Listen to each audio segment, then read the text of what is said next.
বউয়ের থেকে বড় জিনিস হচ্ছে বন্ধু। আরে দোস্ত, নাটকের সর্বশেষ সফলতম জুটি বলা হচ্ছে নিলয় আলমগীর এবং জান্নাতুল সুমাইয়া হিমিকে। এই জুটির নাটকগুলো গত 3 বছরে ছিল দর্শক প্রিয়তায়। ইউটিউবে ভিউয়ের দিক থেকেও এগিয়ে রয়েছে তাদের নাটক। ইউটিউব ট্রেন্ডিংয়েও গত 2 বছরে নাটকের অন্য অভিনেতা অভিনেত্রীদের থেকে বেশ এগিয়ে নিলয় হিমি। কোটা আন্দোলনের পর বর্তমানে খুব একটা নাটক রিলিজ করা হচ্ছে না, কারণ নাটকের তেমন ভিউ হচ্ছে না। সকলেই দেশের রাজনৈতিক পরিবেশ নিয়ে চিন্তিত রয়েছে। এর মাঝেই মুক্তি পেল নিলয় আলমগীর এবং হিমি অভিনীত দুটো নাটকেই নিলয় আলমগীর এবং হিমি জুটি বেঁধে অভিনয় করেছেন। দুটো নাটকই রিলিজ করা হয়েছে এনটিভির ইউটিউব চ্যানেলে। প্রথমে রিলিজ করা হয় মানুষ দেখতে কেমন, যেখানে নিলয় আলমগীরকে একজন চায়ের দোকানদার হিসেবে দেখা যায়। নাটকের গল্পও অসাধারণ, দর্শকদের খুবই ভালো লেগেছে নাটকটি। অনেক সুন্দর সুন্দর কমেন্টও পাওয়া গেছে নাটকের কমেন্ট বক্সে। দীপক দাস নামে একজন লিখেছেন, আমি ভারতীয় দর্শক, বাংলাদেশের নাটক 40 মিনিটে যে আনন্দ দেয় আমাদের ভারতের কিছু সিরিয়াল 4 বছরেও সে আনন্দ দিতে পারে না। আরেকজন লিখেছেন, এই জুটির সব নাটক আমার দেখা।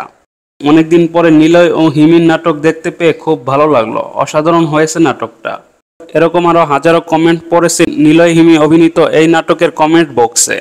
মানুষ দেখতে কেমন নাটকটি রচনা করেছেন পাপ্পুরাজ এবং পরিচালনা করেছেন মুসাফির রনি।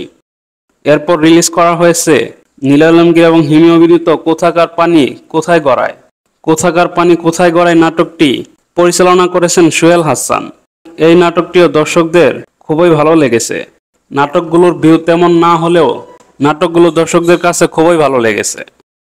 হিমি প্রসঙ্গে নিলয় আলমগীর বলেন, সহশিল্পী হিসেবে হিমি আমার কাছে খুবই ভালো, আমাদের বোঝাপড়া ভালো, দর্শক আমাদের জুটিকে পছন্দ করেছেন, আমাদের নাটক দর্শক পছন্দ করেছেন, ভিউ বেশি হয়, ও কাজে আন্তরিক। অনেকে আছেন না যে শিডিউল নিয়ে ঝামেলা করেন, হিমি সেরকম নয়। অভিনেত্রী জান্নাতুল সুমাইয়া হিমি বলেন, দর্শকদের প্রতি অনেক অনেক কৃতজ্ঞতা ও ভালোবাসা, তাদের কারণে আমাদের জুটি হয়ে কাজ করা। আগামীতেও আমরা আরো ভালো ভালো গল্পের নাটকে কাজ করতে চাই। একটা সত্যি কথা, জুটি প্রথায় আমি বিশ্বাসী নই, তারপরও নিলয় ভাইয়ের সঙ্গে আমার নামটি জুটি হিসেবে উচ্চারিত হয়, এটা সত্যিই ভালো লাগার। কারণ রাজ্জাক কবরী, সালমান শাবনূর জুটি হিসেবে তাদের নাম শুনেছি, এখন নিজেদের নাম শুনছি। আপনারা যারা এই নাটকগুলো দেখেননি অবশ্যই দেখে নিতে পারেন।